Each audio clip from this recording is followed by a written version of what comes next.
안녕하십니까? 저는 목포대학교의 오명호라고 합니다. 반갑습니다.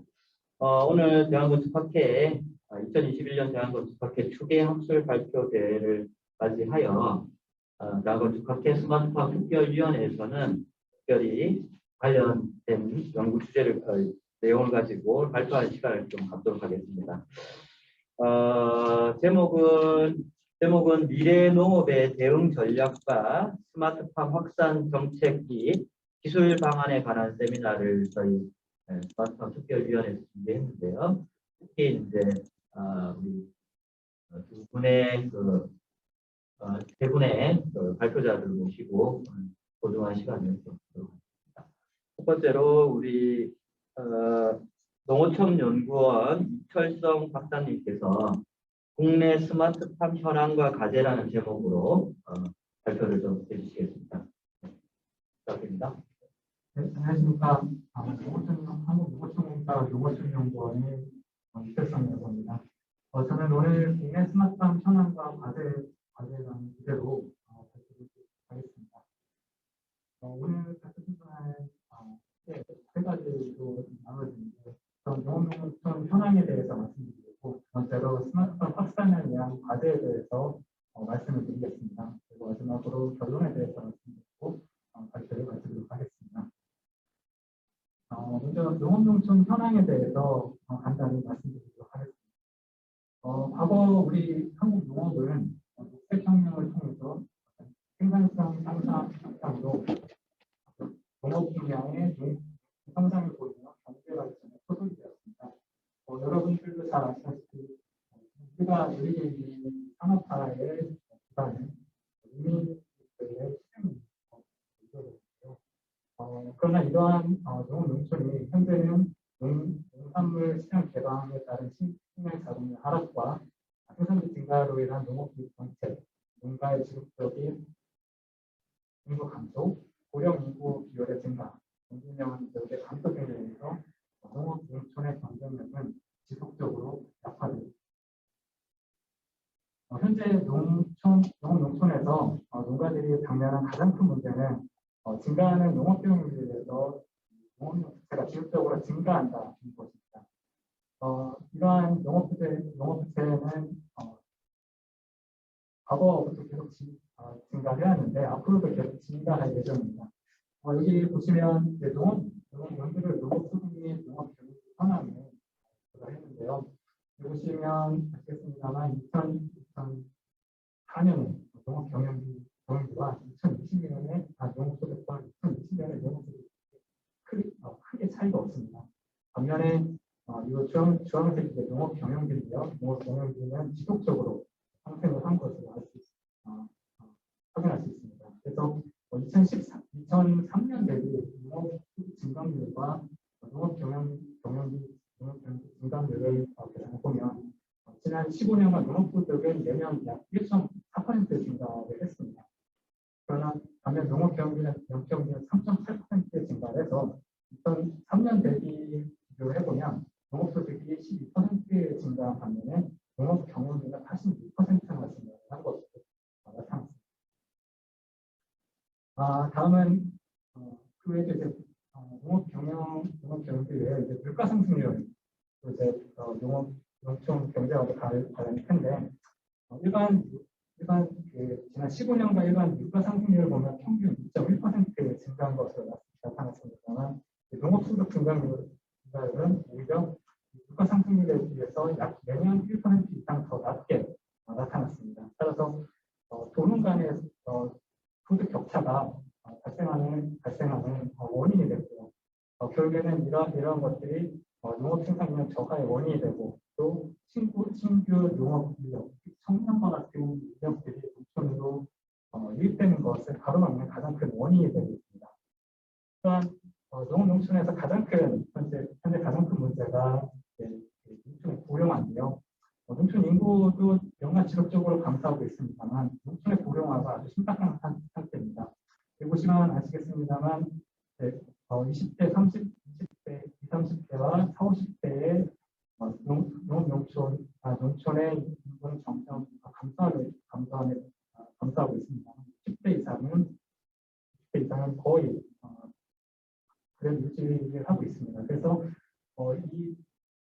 20대와 50대를 노동 가용인구라고 파악을 했을 때 20대와 50대들이 20대 이상 고령노의 비율을 살펴보면 2019년 기준에 20대 이상 농민이 60%를 넘어섰습니다.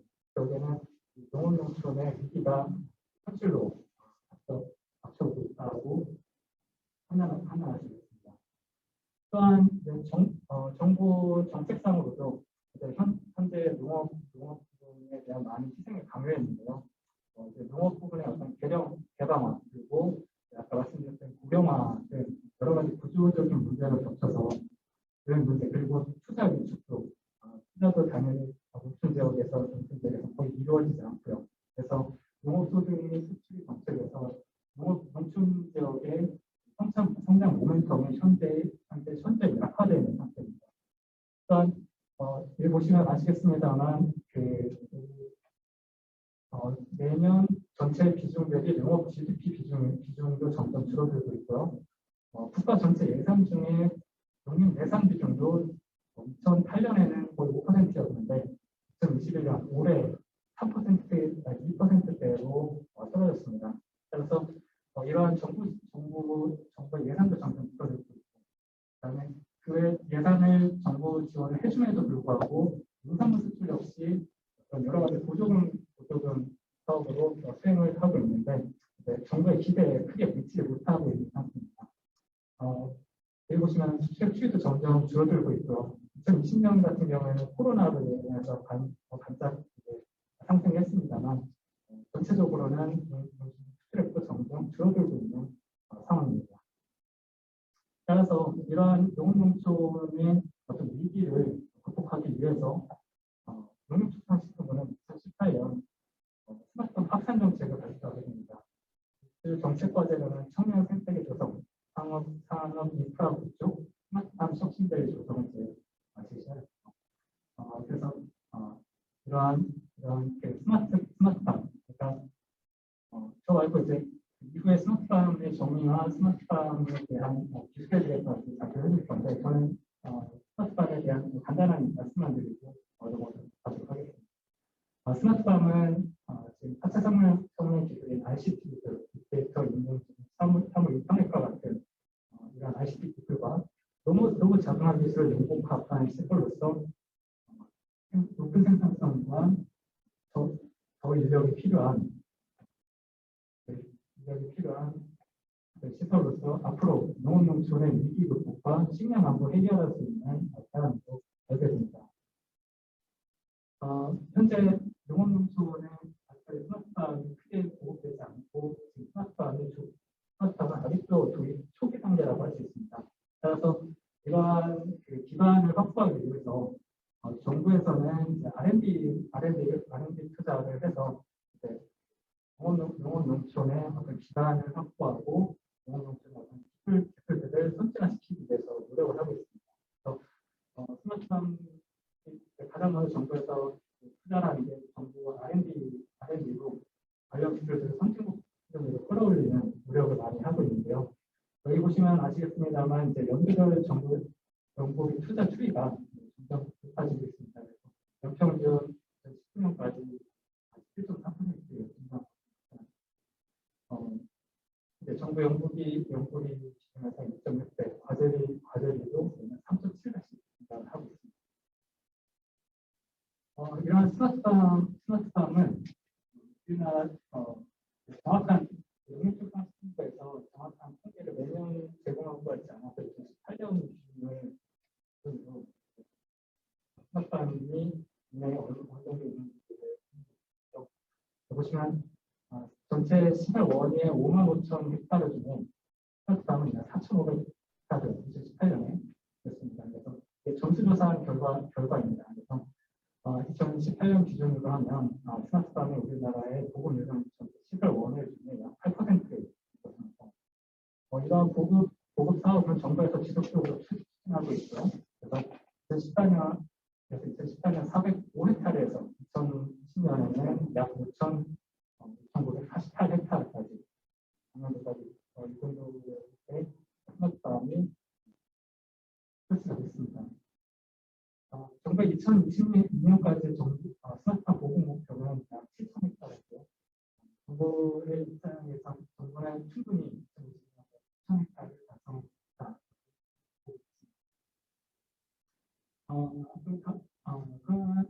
이런 스마트팜을 확산하기 위해서는 어떠한 부분들을 개선해야 되는지에 대해서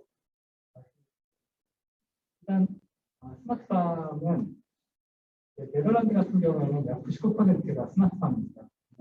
반면에 이제 아까 통계에서 보였다시피 한국은 약 8%만 스마트팜이고요. 그래서 그 전체의 52만 헥타르 중에 스마트팜 보급률도 낮고 거기다가 그 52만 헥타르 중에 약 99%가 비닐하우스입니다. 거기다가 그 비닐하우스 중에 90% 이상이 노온실이고요. 그래서 재배 환경을 불량함에 따라서 농가의 소득도 크지 않은 상태입니다.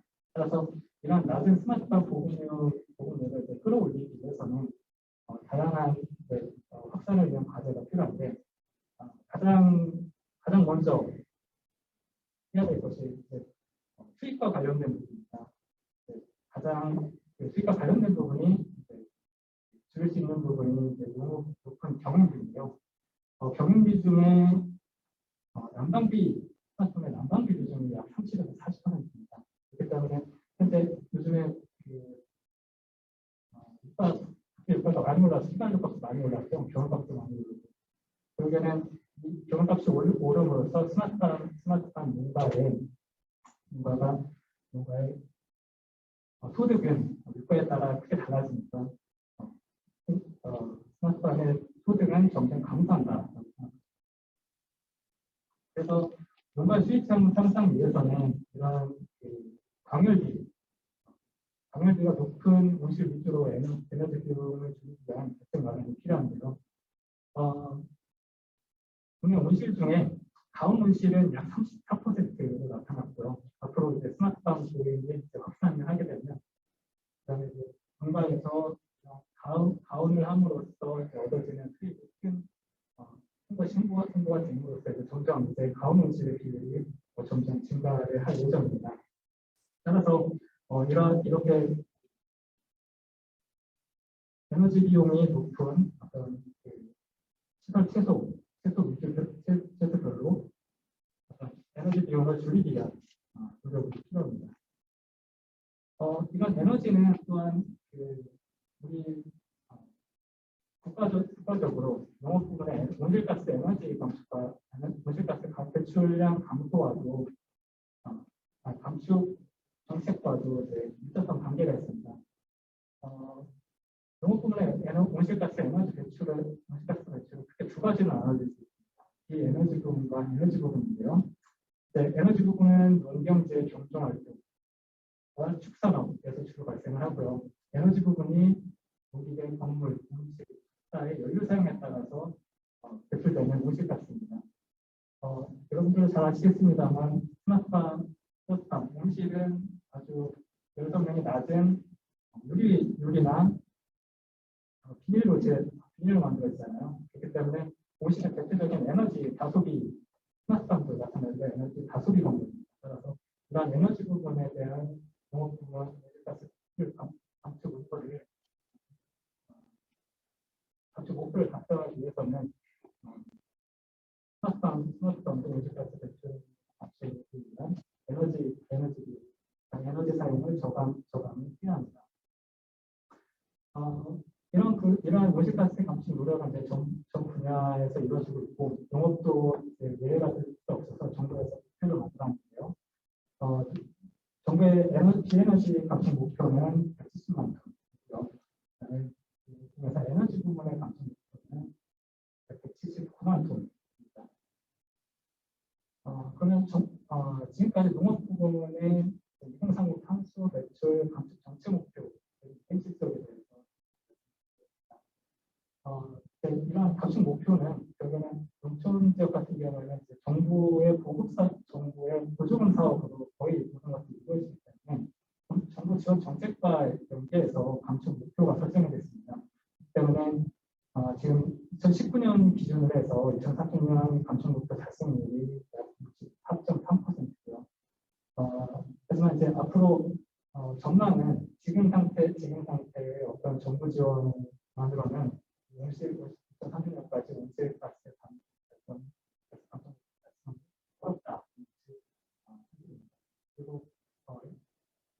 최근에 어떤 코로나 같은 이슈로 인해서 도시가스의 인지가스 에너지 사용에 대한 어떤 정부의 어떤 규제가 좀 강화되는데요. 그래서 이러한 에너지 탄소 배출 감축 관련해서 이러한 농촌 지역의 감축 목표도 점점 더 강화될 가능성이 큰 상태입니다. 이외에도 스마트팜의 확산을 위해서 필요한 사항들을 다음 6가지로 정리해봤는데요. 우선 스마트팜 확산을 위해서는 정부 지원 단가의 정부 지원 기준 단가의 현실화가 필요합니다. 현재 정부에서 수출 전문 스마트팜 사업으로 지원하고 있는 보조금이 실제로 지원되고 있는 스마트팜의 현실적인 구축비보다 좀 낮은 것이 문제고요. 따라서 스마트팜 확산을 위해서 우선 스마트팜 정부의 스마트팜 지원 단가 현실화가 가장 먼저 진행되어야 합니다. 두 번째로는 온실 구조 설계 기준 제정입니다. 현재 온실 스마트팜과 관련된 스마트팜 그리고 온실과 관련된 그러한 기준들이 마련되지 않아서 건축 설계 기준 건축 쪽에 있는 기준들을 많이 사용하고 있습니다. 그리고 특히 구조 분야에서는 건축 구조 설계 기준을 사용하고 있는데요. 이러한 부분 건축 구조 설계 기준을 사용함으로써 온실보다 건축 기준을 적용함으로써 구조 설계 과다 설계가 됨으로써 지루기가 상승될 수 있는 이유입니다. 그래서 이런 온실 구조 설계 기준 제정이 필요합니다. 세 번째로는 방금 말씀드렸습니다만 건축 구조 기준 중에 필름폰템도 건설공사 필름폰템을 적용해서 온실분산을 사용하고 있는데 실제로 온실 같은 경우에는 건물 온실 외피를 시공하더라도 건축물과는 달리 다니는 듯한 용목이라든가 어떤 경비가 그렇게 크지 않습니다. 따라서 이러한 건축공사 필름폰템을 적용해서 현재 온실을 딛고 있는 이러한 현실을 개선해서 온실분산 필름폰템을 함으로써 스마트팜 공사비가 상승되는 것을 막아야 되고요. 다음으로 스마트팜 표준도 보고입니다. 스마트팜의 어떤 스마트팜을 할 때, 설계를 하게 되면 전체 시공비의 한 5에서 10%가 스마트팜 설계비라고 합니다. 그래서 이러한 현재 스마트팜 설계 기준과 시장사가 없어서 매 스마트팜을 설치할 때마다 이제 시공업체들이 스마트팜 도면을 다시 만들고 했는데 스마트팜 표준대로 보급을 하게 되면 공사비도 줄어들고 그다음에 시공 설계도 줄어들고 스마트팜 표준 보급을 함으로써 다음으로 기기 표준화입니다. 시중에 보급되고 있는 스마트팜 관련 ICT 기기들이 업체마다 제품의 규격이 다릅니다. 그래서 지금 현재 어느 정도 호환성에 대해서 여러 가지 정부의 정책적으로 이러한 것들을 수행하고 있는데 아직까지도 호환되지 않은 제품들이 많고 통합 관련 일정이 어렵다고 합니다. 스마트 기기 표준화 필요하고요.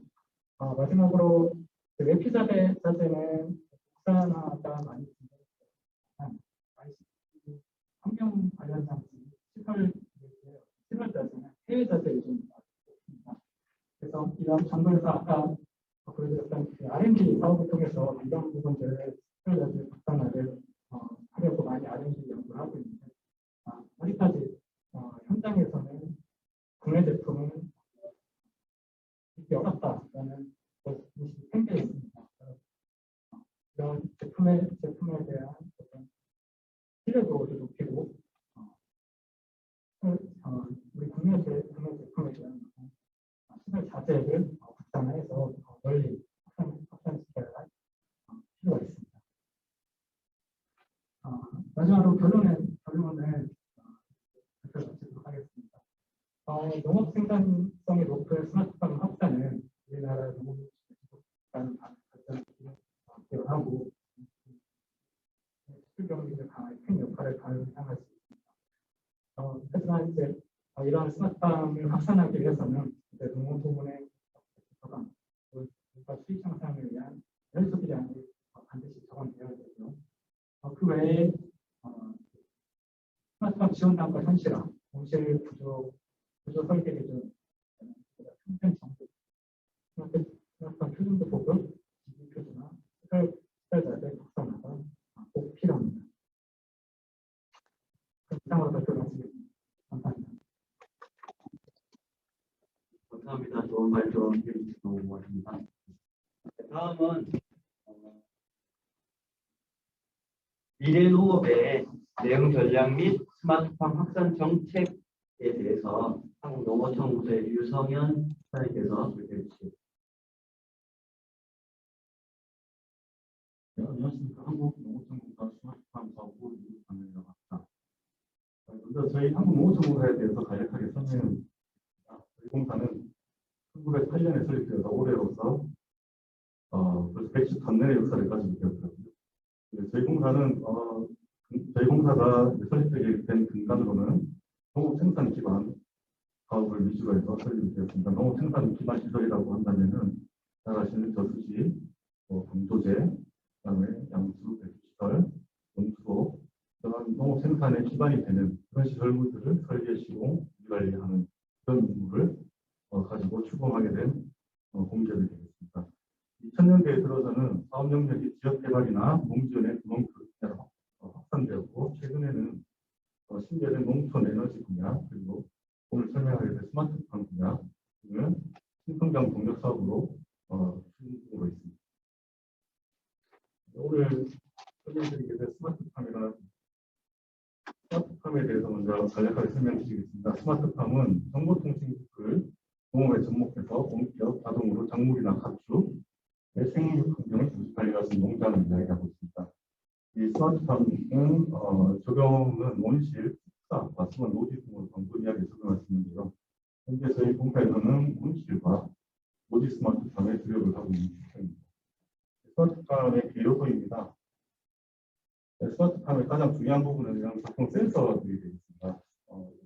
습도, 강량, 풍량 이런 것들을 계측할 수 있는 센서들이 정보를 모아서 저희가 이야기하는 복합환경 지도 시스템이라는 컴퓨터 속으로 들어가게 되면 이 컴퓨터가 그 조건들을 판단을 해서 바람이 필요하면 여기가 바람을 일으키고 외부 공기가 필요하면 창문을 열어닫고 양액이 부족하다고 판단되면 여기서 양액을 공급해서 식물들을 재배하게 되는 그런 기술입니다.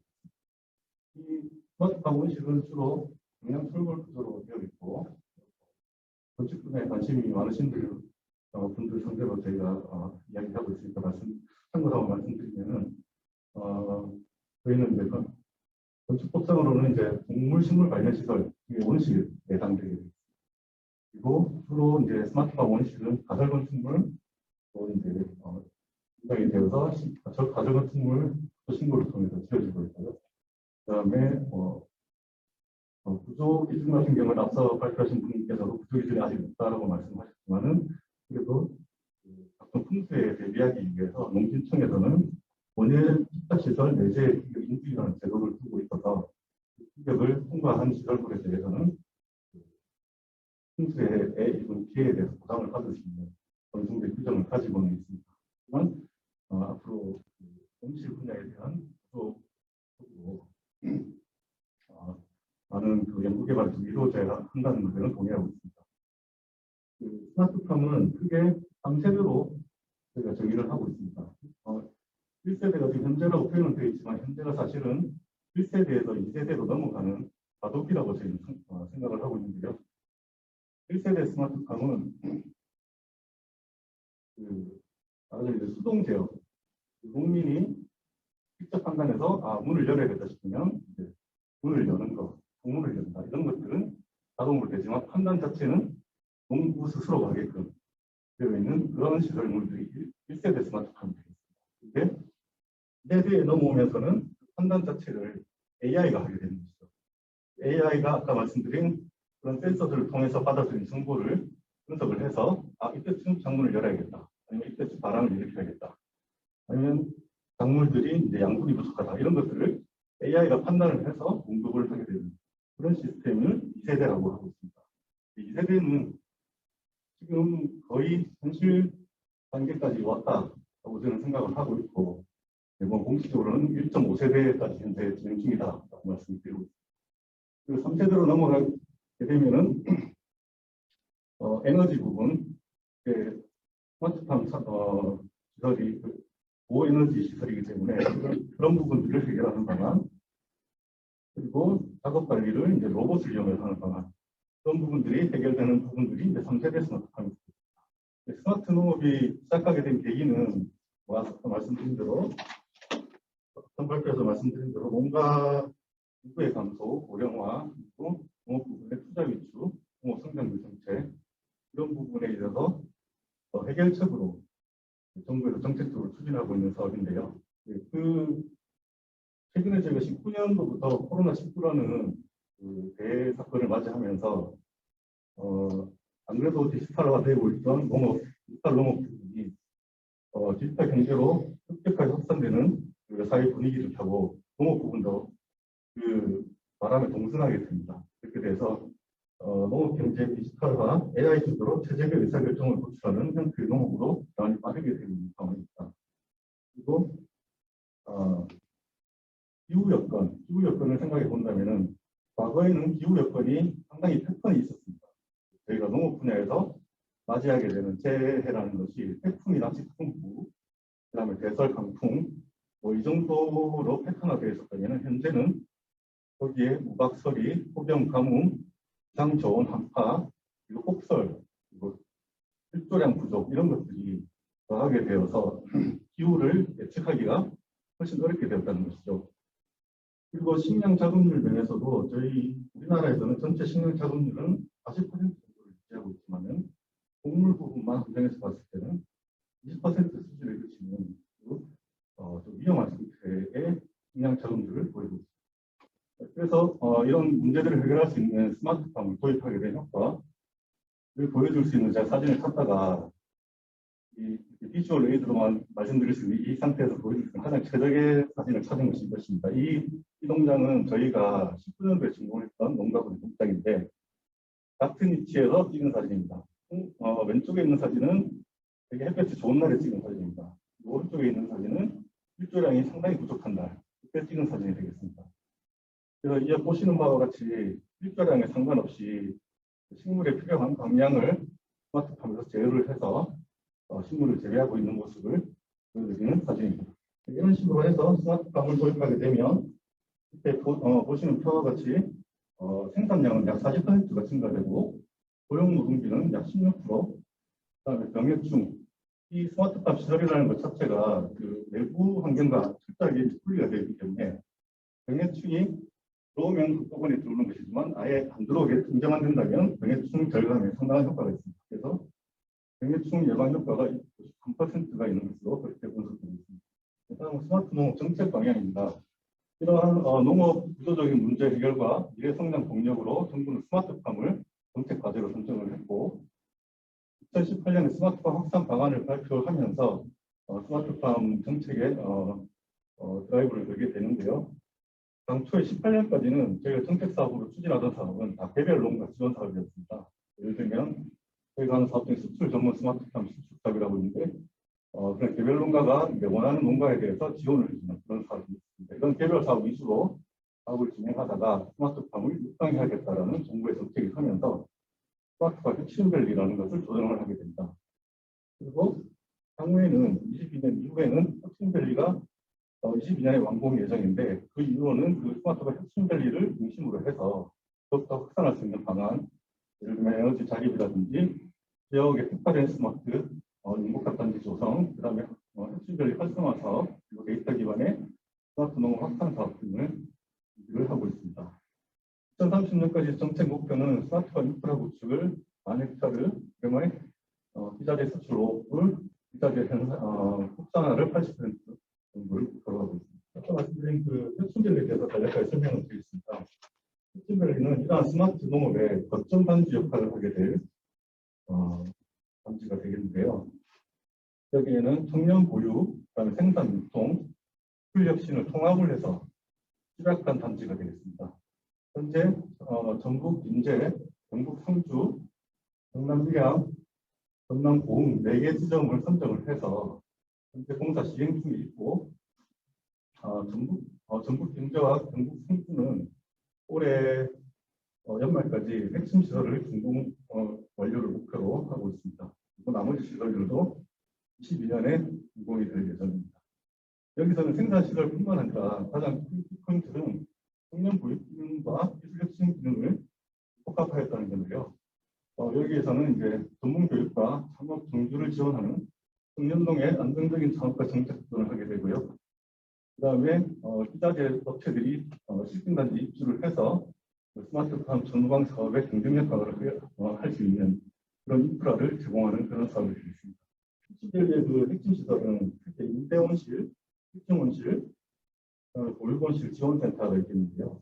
임대원실에서는 어떤 첨단화 규모화 된 생산 단지를 공급을 하고, 보육원실에서는 스마트팜 창업을 원하는 그런 청년들에게 교육과 동시에 창업 및 취업까지 지원을 하게 되는 그런 시스템을 갖추고 있습니다. 실증 단지에서는 산학연이 협업을 해서 현장 중심의 R&D 실증을 할 수 있는 그런 연구단지를 실증 단지를 지원을 하고요. 그다음에 지원센터에서는 데이터 관리와 마케팅, 팔로 확보 이런 것들을 지원을 하게 되어 있습니다. 여기서는 정부의 중요 과제 중에 하나인 그 청년 일자리와도 잘 맞아 떨어져서 청년 창업, 스마트팜 창업을 원하는 교육생들이 들어와서 교육 실습, 병행 실습을 한 다음에 여기에 구축된 임대형 스마트팜 단지에서 저렴한 임대료로 본인의 경영을 하고 그다음에 본인이 이제 스마트팜 농업으로 창업을 하게 되는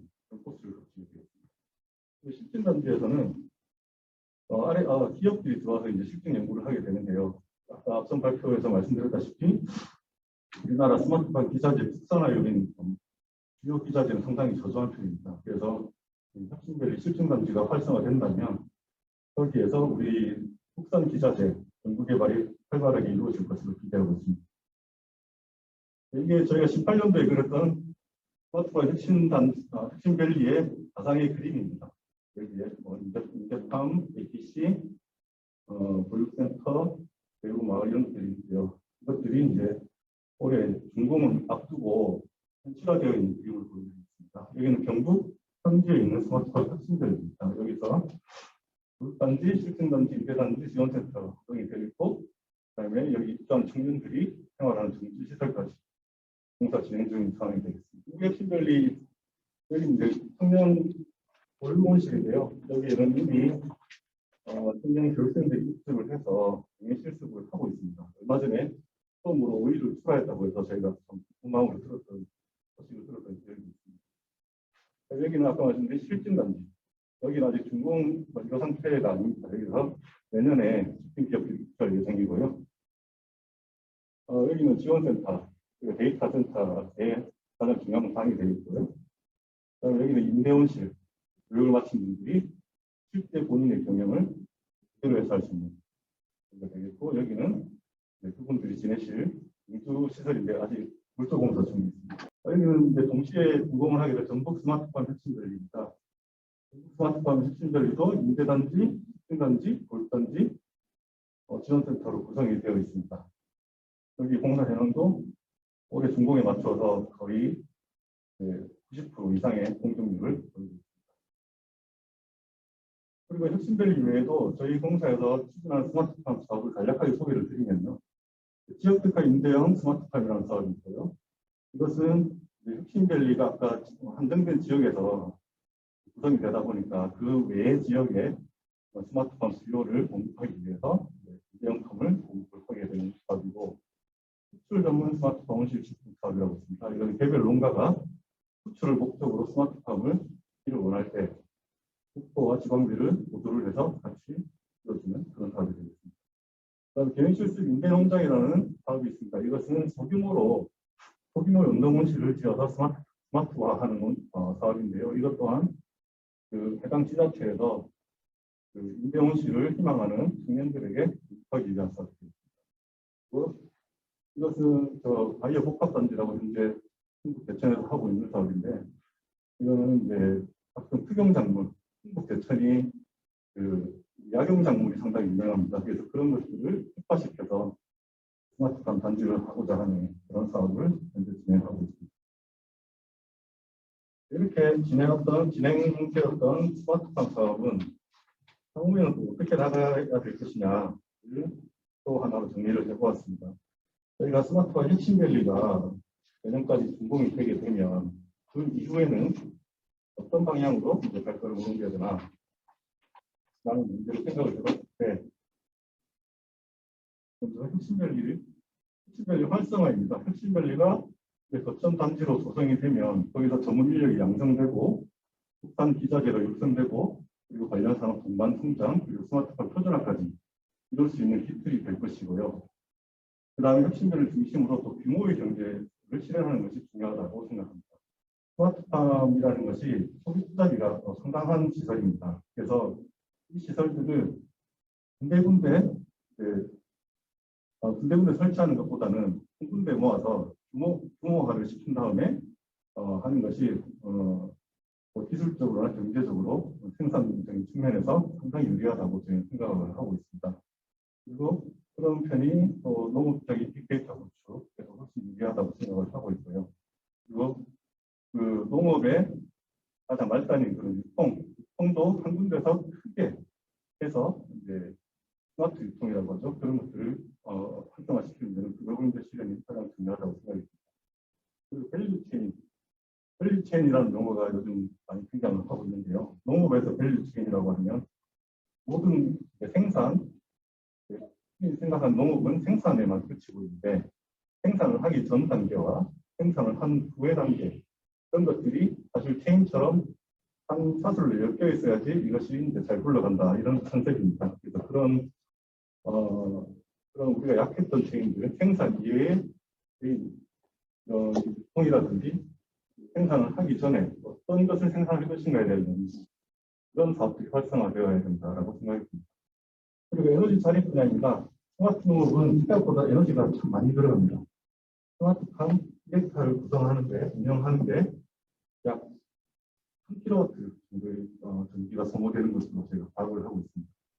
3kW라고 하면 저희가 보통 아파트 한 채가 3kg에서 5kg 정도를 수정한다고 생각했을 때 상당한 양의 전기라는 것을 나가실 수 있는데요. 그런 에너지 문제를 앞으로 어떻게 해결해 나갈 것인가 남은 과제가 되겠습니다. 여기는 오른쪽에 보시는 사진은 네덜란드에서 아주 유명한 아그리포트 세븐이라는 규모화 스마트팜 단지입니다. 약 1000헥타 정도의 스마트팜을 운영을 하고 8개 정도의 업체가 입주해서 있는 그런 단지로 알고 있습니다. 여기 저희가 앞서 이야기했던 규모화의 말하자면 목표, 롤모델이 될 수 있는 그런 단지가 되겠습니다. 그래서 이 단지를 통해서 네덜란드는 특히 지리적인 위치가 유럽에서 농수산물을 수출하기에 상당히 유리한 기초들이 있습니다. 그래서 여기서 생산되는 농산물은 바로 옆에 있는 수출 기지를 통해서 유럽 각 지역으로 심지어는 우리나라까지 들어오는 것으로 그렇게 하고 있습니다. 저희가 앞으로 스마트팜 규모화가 실현이 된다면 그런 모델을 따라야 되지 않을까라고 생각합니다. 네, 그리고 혁신별이 활성화 된다 손치더라도 혁신별에서 배출된 교육생들이 당장 스마트팜을 창업하기에는 스마트팜 건설 비용이 너무 고가이기 때문에 진입 장벽이 어느 정도 있습니다. 그래서 그런 분들을 위해서 저희가 인재영팜 사업을 정부 정책 사업으로 추진을 하고 있습니다. 그래서 그런 인재영팜이 더욱더 다양한 계층, 다양한 수요층에게 공급될 수 있도록 앞으로 인재영팜 사업을 더욱더 확산해야 될 것으로 저희는 판단하고 있습니다. 그리고 이것은 아까 밸류체인 말씀드렸는데 밸류체인을 가장 앞선 그린바이오 산업입니다. 현재 농식품부에서 관심을 가지고 추진하고 있는 사업 중에 하나입니다.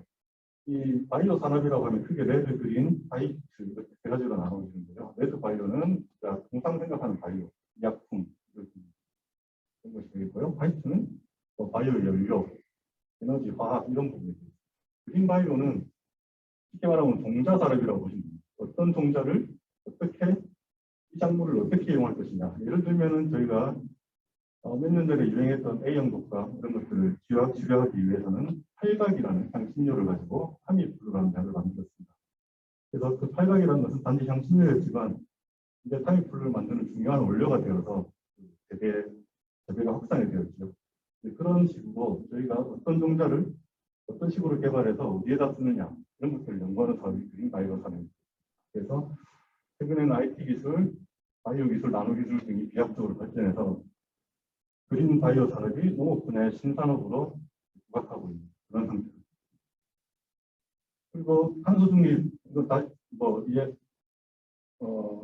강조할 수밖에 없는데요. 우리나라는 2050년까지 탄소 배출을 제로로 만드는 그런 계획을 가지고 있습니다.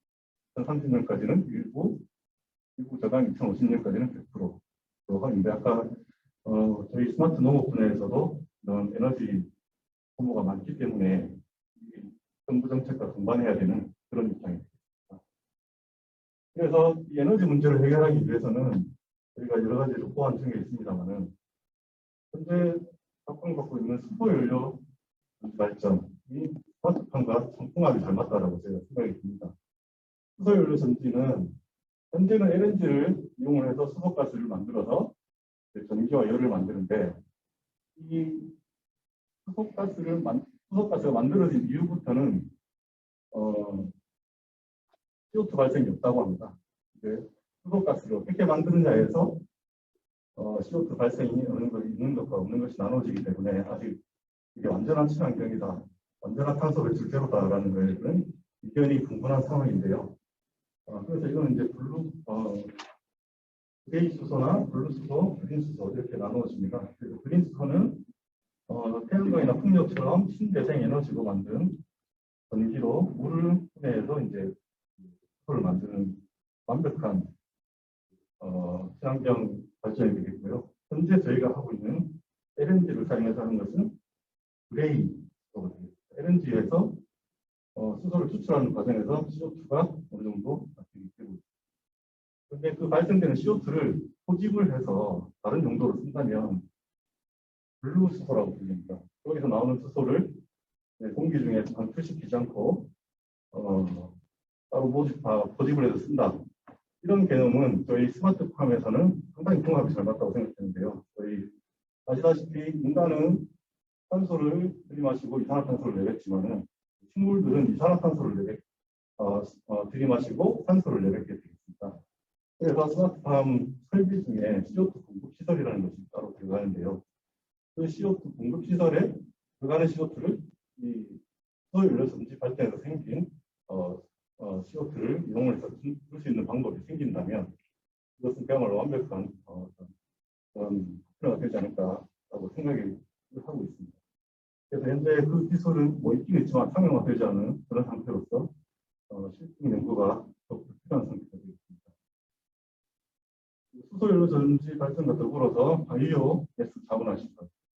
바이오매스는 쉽게 말하면 축산 분뇨를 발효시키면 거기서 메탄가스가 발생이 되는데 그 메탄가스를 가지고 발전을 한다. 쉽게 말하면 그런 논리인데요. 그런 플로차트를 가지고 있는데 사실 이 바이오매스는 현재 기술은 있습니다만은 효율이 크게 상용화할 만큼 효율이 크지는 않는 것으로 파악을 하고 있습니다. 그래서 이런 분야에서도 앞으로 연구활동, 실증을 통해서 발전이 필요한 분야가 아닌가라고 생각을 하고 있습니다. 그리고 스마트팜이 가지고 있는 순기능 중에는 장애인분들이나 독거노인 등 사회적 약자분들이 참여할 수 있는 부분이 열려 있다는 점이죠. 스마트 농업은 아무래도 저강도의 노무가 필요한 그런 산업이다 보니까 장애인의 자립이라든지 독거노인의 사회화 그런 부분에 기여할 수 있는 부분이 상당히 있고요. 그리고 도시민들도 스마트팜 주말 농장을 온라인으로 참여를 해서 본인들이 재배를 한다든지 재배된 작물을 본인이 이제 채취를 하든지 아니면 택배로 그런 식의 스마트 주말 농장 이런 것까지 저희는 생각을 하고 있습니다. 그리고 밸류체인 이야기가 다시 나오는데요. 이런 스마트팜에서 수확된 농산물의 유통 관리 이런 부분들이 상당히 중요하다고 생각합니다. 이게 스마트팜에서는 고품질의 농산물이 진짜 그야말로 대박변 양이 이제 출시가 되는데 그 부분들에 대한 유통 관리가 수확 관리가 상당히 중요하다고 생각합니다. 이게 작물별로 어떤 특성에 따라서 보관이라든지 유통 이동 이런 것들에 대한 정밀한 계획이 수립이 필요하다라고 생각을 하고 있습니다. 그리고 스마트 농업 데이터 센터 빅데이터라고 하면은 농업과는 사실 관련 없을 것 같지만 이 농업에 있어서 빅데이터의 역할은 상당히 중요하다고 생각이 됩니다. 우리가 그 엔지니어링 기술자 기준으로 대학교를 졸업하고 10년을 일을 하면 특급 기술자가 됩니다. 근데 농업을 10년을 종사를 하면 어떻게 됩니까? 10년 농사 지은 분들은 농사 10번밖에 지어본 적이 없는 분들이에요. 그래서 10번의 농사를 통해서 얻을 수 있는 그 체험적인 지식은 한계가 있습니다. 근데 예를 들어 1000명이 한 해를 농사를 지은 데이터화해서 관리를 하고 그분들의 시행착오를 데이터화해서 우리가 앞으로의 농업 경영에 이용할 수 있다면 그거는 상당히 중요한 데이터, 귀중한 데이터가 될 것으로 생각이 됩니다. 그래서 앞으로의 스마트 농업은 지역적인 데이터 운영보다는 전체 데이터 통합 운영 관리할 수 있는 그런 데이터 센터를 운영하는 것이 필요하다고 생각합니다.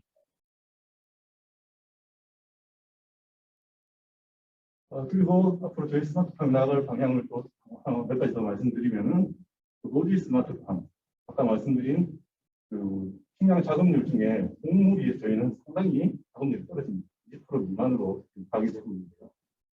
노지 스마트 농업을 통해서 곡물 자급률을 증식시키는데 기여를 할 수 있고 그리고 노지 스마트팜 활성화를 위해서 첨단 농기계 분야도 발전이 필요한 분야가 되겠습니다. 수직형 농장은 현재 온실 안에서 지어지고 있는 스마트 농업과는 별개로 저희가 쉽게 말하면 식물 공장이라고 표현하는데요. 일반 건축물 안에서 아니면 뭐 컨테이너 안에서 이루어지는 농업이 되겠습니다. 이런 형태의 농장은 사실 남극에서도 농사를 지어서 신선채소를 공급을 하고 있다고 합니다. 그만큼 외부 기후와는 상관없이 우리의 먹거리를 안정적으로 공급할 수 있는 시스템이기 때문에 기후 변화가 날로 인류를 위협하는 이런 시스템에서는 상당히 중요한 아이템이라고 생각이 듭니다. 그래서 이런 부분으로의 발전이 더욱더 필요할 것이라고 생각이 듭니다. 이상으로 오늘 발표를 마치도록 하겠습니다. 감사합니다. 너무 발표 감사합니다. 고맙습니다. 자, 그럼 오늘 마지막으로 한국관계안전부서의 신대일 박사님께서 스마트팜 표준 설계도 작성 방안에 대해서 안녕하십니까. 네, 저는 스마트팜 표준 설계도 작성 방안에 대해서 발표하게 될 신대일입니다. 표준 설계도 작성 방안에 대해서 이제 연구를 했었는데 그 이유가 앞서 두 분의 발표자께서 말씀하신 것처럼 스마트팜 농업을 하기 위해서 설계를 하는데 이 설계에 대한 설계 도서 기준이 없기 때문에 설계비도 과다하게 책정되고 시공비도 과다하게 책정되는 부분들이 있습니다. 이 부분들이 어떻게 하면 설계를 적정하게 할 수 있을까를 보기 위해서 건축 구조 설계 기준과 온실 구조 설계 기준안이 있는데요. 두 가지를 비교해 보았고 철골 비닐 온실과 철골 유리 온실을 서로 비교해서 평가해 보았습니다. 발표는 연구 개요부터 결론으로 보도록 하겠습니다. 연구의 필요성입니다. 앞서 말씀하신 것처럼 우리나라도 이제 농업에서 그냥 예전에 하던 재래식 농업이 아니라 스마트한 농업을 하기 위해서 스마트팜의 필요성이 대두되고 있습니다. 그래서 스마트 온실, 스마트 과수원, 스마트 축산 등을 만들어서 생산성을 증가시키고 노동시간을 감소하는 노동 환경을 개선해 보겠다라는 게 정부 정책입니다. 정부에서는 이제 지속적으로 이와 같은 일들을 추진하려고 노력을 하고 있습니다. 그리고 또 농림축산식품부에서는 스마트팜에 대한 목표를 설정하고 앞서 설명드린 것처럼 2020년까지 스마트팜 7,000헥타를 스마트 축사 5,750호 보급을 목표로 하고 있고, 또 이와 같은 것들을 보급해서 농업을 하고 있는 분들이 생산성을 향상시킬 수 있게 하겠다. 그리고 미래의 우리 농업 환경을 좀 바꿔보겠다라는 목표를 가지고 있습니다. 그런데 이러한 목표들을 설정을 했는데 그 설정을 한 것 가운데 건축 분야와 좀 관계가 있는데요. 스마트팜을 하거나 스마트 밸리를 조성하거나 이런 것들을 조성하려면 구조물이 필수적으로 들어가게 됩니다. 그래서 농림축산식품부에서는 이 온실에 대한 비용을 책정해서 공시하고 있고, 이를 기준으로 농가에 지원을 하고 있습니다. 그 금액을 보면 철골 유리 온실이 약 헥타르당 30억, 철골 비닐 온실은 헥타르당 7.5억. 그런데 이렇게 지원을 하겠다라고 발표를 해도 실제 농가에서 건설을 하게 되면 이 건설비를 초과하는 경우가 굉장히 많습니다. 그 이유가 무엇일까? 그리고 어떻게 하면 저 건설비를 좀 현역화시킬 수 있을까를 알아보려고 스마트팜 보급과 확산에 맞춰서 스마트팜의 표준도를 한번 작성할 필요가 있지 않을까 해서 표준도라고 하기는 그렇지만 두 개의 스마트팜 표준도를 비교해서 어떤 방향으로 표준도 작성이 필요할까에 대한 기초 연구를 했다고 생각하시면 될 것 같습니다. 연구 목표는 내재형 설계 표준도를 작성하는 걸 연구 목표로 가지고 있습니다. 연구 목표 가운데 내재형 설계 표준도라는 게 지역마다 차이가 굉장히 큽니다. 그래서 제가 설계했던 건 전남 지역에 설치를 계획하고 있는 내재형 철골 유리 온실과 철골 비닐 온실에 대한 설계 표준도를 한번 작성해 보자 라는 생각으로 진행했습니다. 그 연구 내용을 보시면요, 첫 번째 철골 유리 온실 표준 설계도 작성에서는 면적을 국한시켰습니다. 1헥타르, 2헥타르 면적을 다양하게 할 수 있지만 1헥타르에 들어가는 비용을 한번 알아보자라고 해서 1헥타르 면적으로 면적을 제한시켰고, 종류는 연동형으로 철골 유리 온실에서 계획했습니다. 그리고 재배동과 관리동이 같이 있어야 되기 때문에 재배동과 관리동을 포함하는 표준도를 작성했습니다. 그리고 부대 시설 중에 냉난방 시스템에 대한 비용은 각기 굉장히 다른 부분들이 많이 있었습니다. 시스템의 종류에 따라서 내가 키우려고 하는 작물에 따라서, 그래서 이 부분을 제외하고 전기 설비 통신까지를 포함한 공사비를 서로 비교해 보았습니다.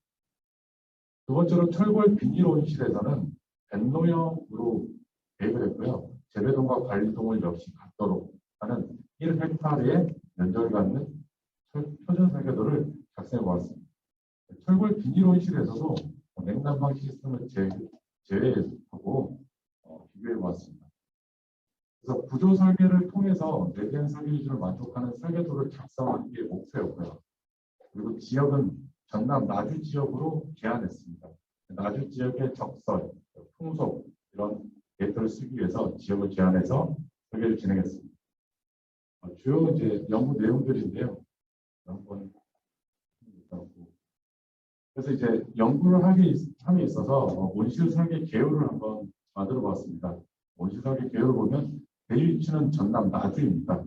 그리고 건물의 용도는 농업용 온실, 그리고 청소는 지상 1층. 그 농업용 온실은 중요도 분류에 있어서 중요도 3으로 분류되고 있습니다. 중요도 3으로 놓았고요. 구조 기준은 벤노형과 비닐 온실에서는 벤노형, 철골 온실에서는 연동형으로 했고요.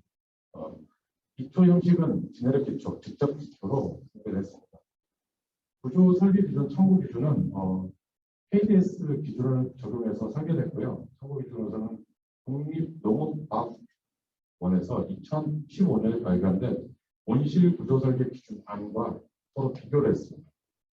사용 재료는 우리가 흔히 사용하고 있는 콘크리트 21메가파스칼을 사용했고, 철근 400메가파스칼, 강구조는 275메가파스칼, 그리고 비닐하우스에 사용되는 아인도 강과는 275메가파스칼을 사용해서 설계됐습니다. 해석 프로그램 마이너스 제니퍼 마이너스 SDS를 사용했고, 부재 설계에서는 마이너스 디자인 플러스 하고 베스트 프로그램을 사용해서 부재 설계를 실시하였습니다. 하중입니다.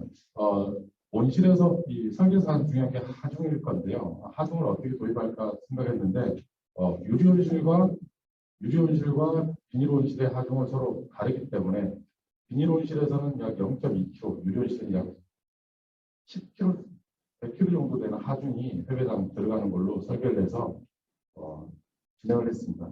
그리고 각종 설비 하중들도 추가했습니다.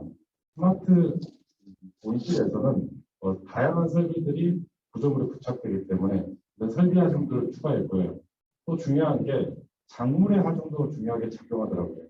그래서 재배하고자 하는 작물의 하중도 집어넣어서 같이 설계를 했습니다. 적설 하중은 전남 나주를 기준으로 했기 때문에 전남 나주에 기준되는 적설 하중 값들을 이용하였습니다. 여기서 사용된 중요도 개수는 중요도 3, 0.8을 이용했습니다. 풍속도 역시 전남 나주의 풍속을 이용했고요. 기본 풍속 30m/s. 지표면 평균 조도는 C 등급으로 중요도 3, 0.9를 이용해서 풍하중을 설계했습니다. 지진하중은 이 구조물 자체가 굉장히 작고 또 1층인 구조물이기 때문에 크게 영향을 받지 않다라고 생각하고 지진하중은 제외하고 설계를 진행했습니다. KDS 14 기준과 원실 구조 설계 기준을 서로 비교한 자료인데요. 설계를 통해서 서로 비교해 보았더니 KDS 14하고 원실 구조 설계 기준을 비교해 보면 일단은 적설 하중입니다.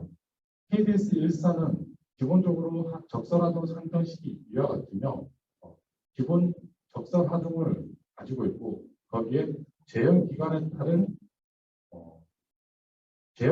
따라서 기본 적설 하중을 가지고 있고 거기에 중요도 개수를 곱해서 산정하도록 되어 있습니다.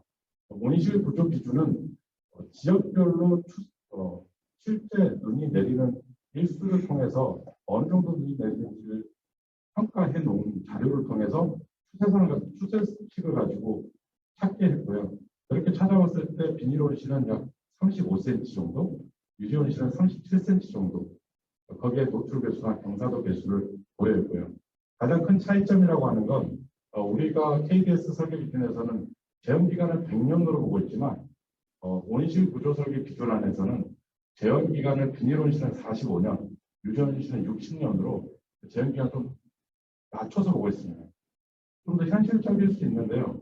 실제로 온실을 지어서 우리가 100년을 사용할 거냐라는 생각도 있고 또 저같이 사람이 거주하지 않는 구조물이라면 그만큼 좀 더 재형기간 낮출 수 있지 않을까 해서 낮춘 것으로 생각됩니다. 두 개의 산정 결과를 보면요. KDS 14에서는 적설 하중이 0.29kN/m의 제곱 그리고 원실 구조 기준에서는 0.3 정도 대동소이한 결과를 갖췄습니다.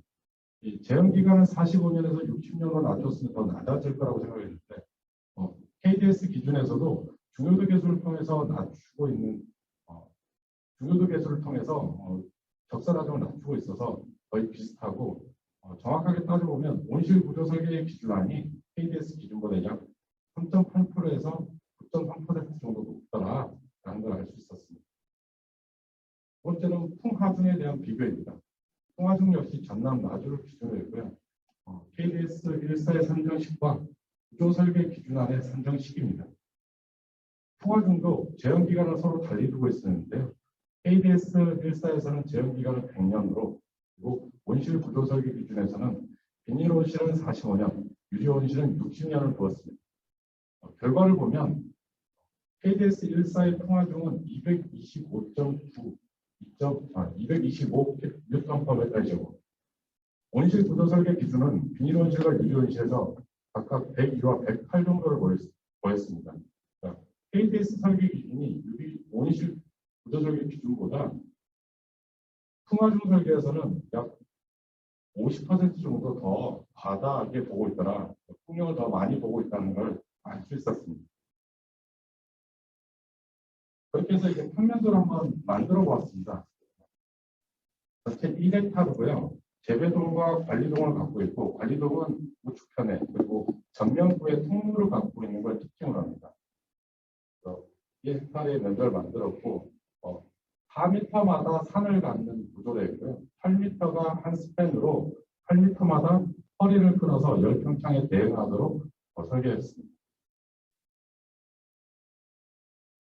보시는 건 이제 측면도인데요. 측면도를 보면 축구는 전체 높이를 8m로 하고 착륙할 수 있는 축구는 6m로 설계를 했습니다. 이게 이제 가장 대표적으로 쓰이는 이제 온실의 규격이고요. 온실에서 키우는 작물의 종류에 따라서 이 규격은 좀 달라질 수 있기 때문에 대표적인 걸 기준으로 봤습니다. 기본 모델은 앞서 말씀드린 것처럼 4m의 두 산을 갖는 8m 스팬으로 했습니다. 경계 조건 및 모델링을 한 내용들입니다. 부재 설계 결과, 철골 유리 온실의 부재 설계 결과이고요. 비닐 온실도 동일하게 했고, 비닐 온실은 이제 연동형으로 동그랗게 이렇게 비닐 온실을 만들었습니다. 춥고 높이 다 동일합니다. 모델링 조건이고요. 이 두 개를 서로 비교해 봤습니다. 철골 유리 온실과 철골 비닐 온실, 내부에 들어가는 기둥 부재들의 사이즈는 어떨까? 동일한 하중을 주었을 때 철골 유리 온실과 비닐 온실의 하중 차이는 유리와 비닐의 고정 하중 차이밖에 없어서 다른 부재들은 다 동일하게 사용되지만 후면 기둥만 좀 달라지는 양상을 보였습니다. 후면 기둥이 철골 유리 온실에서는 150에 100에 4.5T인 각관을 철골 비닐 온실에서는 150에 75에 3.2T인 각관을 사용해서 무게로 따지자면 유리 온실이 비닐 온실에 비해 1.5배 정도 더 무거웠습니다. 그만큼 더 많은 철골을 사용하고 공사비도 증가된다는 걸 알 수 있었습니다. 두 번째로는 트러스 부재, 보호 부재들을 한번 보았습니다. 트러스 부재들은 거의 사이즈가 동일했습니다. 트러스는 굉장히 많은 안정성을 가지고 있었다. 비닐 온실에서도 그렇게 판단할 수 있었습니다. 그리고 설계 기준 KDS 14와 온실 구조 설계 기준을 서로 비교한 자료입니다. KDS 14와 온실 설계 기준의 서로 차이는 설계 풍력인데요. 설계 풍력에 의해서 차이가 굉장히 컸습니다. 먼저 후면 기둥 같은 경우에 KDS 14는 150에 100에 4.5T를 사용하면 되지만 온실 구조 설계 기준에서는 125에 75에 3.2T로 굉장히 단면을 줄일 수 있었습니다. 그래서 그 단면을 줄인 단면을 비율로 보면 약 174% 정도 KDS 14가 많이 과다하게 설계하고 있더라. 전면 기둥에서도 150에 75에 3.2T, 온실 구조 설계 기준에서는 125에 75에 3.2T, KDS가 온실 구조 설계 기준보다 약 1.1배 정도 더 많은 강제량을 요구했습니다. 전면 색 기둥에서도 1.1배, 측면 기둥에서도 1.1배. 전체적으로 따져보면 KDS 14 기준은 내부 기둥을 제외하고 모든 기둥에서 온실 구조 설계 기준보다 약 113%에서 174% 정도 더 많은 강제량을 요구하고 있었습니다. 두 번째는 비닐 온실에서의 비교입니다. KDS 14와 4와 온실 구조 설계 기준을 비교했는데요. 후면 기둥, 전면 기둥, 전면색 기둥, 측면 기둥, 유리 온실과 거의 비슷한 형태였는데 그 크기는 조금 더 작음을 알 수 있었습니다. 전체적으로는 KDS 4의 기준은 내부 기둥을 제외하고 모든 온실 구조 기준 안보다 약 113% 더 많은 강제량을 갖도록 설계되고 있다라고 확인할 수 있었습니다. 두 개의 이제 공사비를 서로 산정해서 비교해 보았습니다. 공사비를 비교해 본 결과 온실 건축에 대한 공사비를 보면 유리 온실은 약 20억 원, 비닐 온실은 약 20억 원, 유리 온실은 약 23.6억 원 정도가 필요했고요. 3.65 정도 더 비싸진데 유리 온실을 사용하면 118% 정도 비닐 온실보다 더 많은 건축비가 소요되더라. 그리고 거기에 양액 및 환경제어비, 전기비, 재경비, 여기는 냉난만 설비를 제가 뺐습니다. 이걸 제외하면 비닐 온실은 34억 정도, 유리 온실은 약 40억 정도. 그러니까 정부에서 기준안을 잡고 있는 것보다 굉장히 많은 설계 시공비가 들어간다는 걸 알 수 있었습니다. 그리고 결론입니다. 저희는 본 연구에서 철골 유리 온실하고 철골 비닐 온실에 대해서 내재형 설계도에 내재형 표준 설계도를 개발하였습니다. 지역은 전남 마주를 또 특정 지역고요. 면적은 1헥타르, 축구는 6m, 재배 작물은 파프리카로 특정지어서 해왔습니다. 철골 유리온실과 철골 비닐온실 두 개를 비교해 보면요. 동일 조건에서 철골 유리온실의 수직 부재는 철골 비닐온실의 수직 부재에 비해 강제량이 증가됨을 알 수 있었습니다. 또 동일 조건에서 철골 유리온실과 철골 비닐온실의 수직 부재, 수평 부재 사이즈는 동일하였습니다. 철골 비닐온실의 공사비는 철골 유리온실의 공사비는 철골 비닐온실의 공사비보다 118% 높았습니다. 두 번째로 KDS 4일 기준과 온실 구조 설계 기준 안을 비교해 본 결과 온실 구조 설계 기준 안에 적설 하중은 KDS 4일보다 약 3.8%에서 9.3% 높음을 알 수 있었고요. 온실 구조 설계 기준 안의 품 하중은 KDS 4일 기준에 대비 약 45에서 48% 수준에 있음을 알 수 있었습니다. 결론적으로 KDS 4일 기준이 온실 구조 설계 기준안보다 더 많은 강제량으로 설계되고 있다는 걸 알 수 있었습니다.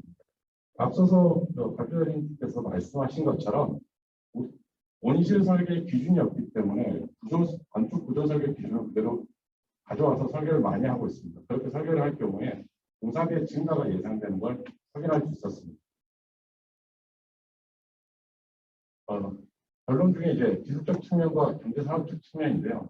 이 연구를 통해서 하다 보니까 건축 분야에서도 이 스마트팜에 대한 걸 좀 관심을 가질 필요가 있겠다.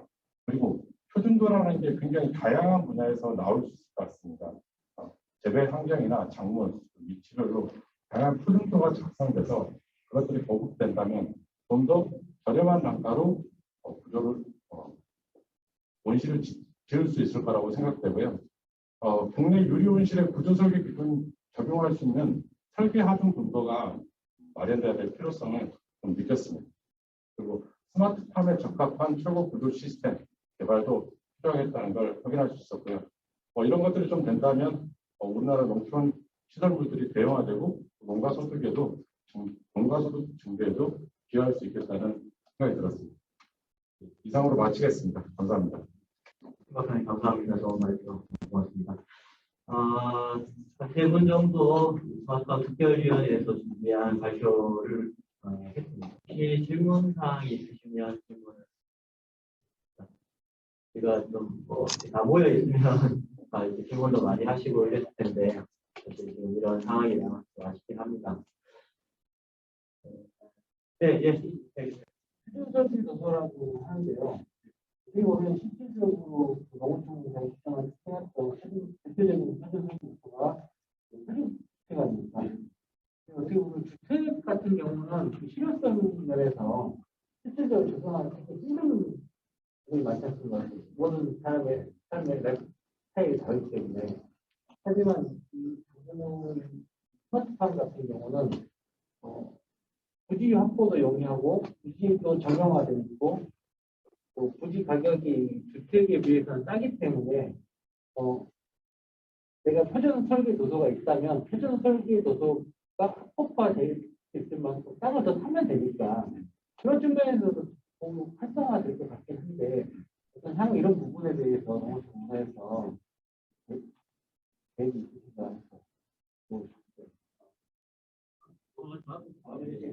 보통 그동안은 표준 도서에 대해서 실효성 때문에 물음표를 찍고 이게 되게 부정적으로 생각하는 외국 방송. 저희 분야에서 스마트팜 표준도에 대해서 전면적부터 되려고 노력 중에 왜냐하면 스마트팜이라는 분야는 어떻게 보면 건축물인과 동시에 어떤 기계 설비가 안에 대부분을 차지하는 그런 설비가 되겠습니다. 그래서 기계 설비라는 것이 자동차의 경우에도 마찬가지가 되겠지만 사양에 따라서 어떤 성능이라든지 설치비라든지 이런 것들이 되기 때문에 어떤 그런 기술의 표준 그런 것들을 설정하고자 하는 방향으로 시작되는 것이 이제 표준도고요. 말씀하신 것처럼 스펙터즘도 같은 경우에는 어떤 개인의 취향이나 개인의 어떤 여건에 따라서 그것이 실현되기가 좀 제약적인 면이 있습니다만은 스마트팜 표준도 같은 경우에는 옆에라든지 이런 것들이 어느 정도 일정 자유롭다고 생각이 듭니다. 그런 부분에 있어서 저희 표준도는 그 스마트팜의 진입장벽으로 작용하는 그 비용 문제를 해결하고자 하는 그런 수가 됐습니다. 스마트팜을 구성을 하기 위해서 90억 원대의 돈이 들어가고 그것을 설계하는 과정에서까지 이제 비용이 서류가 된다면은 좀 너무나 과도하다라는 그런 입장을 반영을 해서 설계 비용을 줄인다 동시에 아까 말씀드린 어떤 기술의 표준 어떤 설계를 어느 정도까지 하는 것이 스마트팜 운영하는데 우리 없이 잘 돌아갈 수 있는 표준이 될 수 있을까 그런 것들을 초점을 맞추어서 진행을 할 예정이 있습니다. 지금 현재 진행은 그 저희 공사 내부 연구 과제로서 사전 설계와 표준 품템 정립에 관한 연구를 진행을 하고 있습니다. 그 연구 결과에 따라서 향후에 그 표준도를 더욱 고도화시킬 수 있는 그런 방향으로 진행하도록 하겠습니다. 사장님도 말씀하셨고 슈퍼사님도 말씀하셨는데 사실 온시 스마트팜 온시를 지으려면 사실 구조 기준이 좀 정립이 되어야 되는데 사실상 건축 분야에서 스마트팜 분야에 대해서 사실 관심을 지고 않는 것 같습니다. 저는 대학 건축학회 차원에서도 온시에 적합한 설계 기준이 조금 정립이 되고 이제 국가기준센터나 이런 데 자꾸 얘기를 해서 합리적인 구조 설계 기준이 마련될 필요가 저도 느끼고 있습니다. 특별히 농어촌공사 유생사를 모셨고 농어촌 연구원 교수과장 모셨으니까 함께 같이 농업 발전을 위해서 스마트팜의 확산을 위해서 학교와 공동으로 지속적으로 노력할 수 있는 자리가 되었으면 좋겠습니다. 오늘 장시간 동안 이렇게 여기까지 오셔가지고 발표해 주셔서 너무 감사드리고요.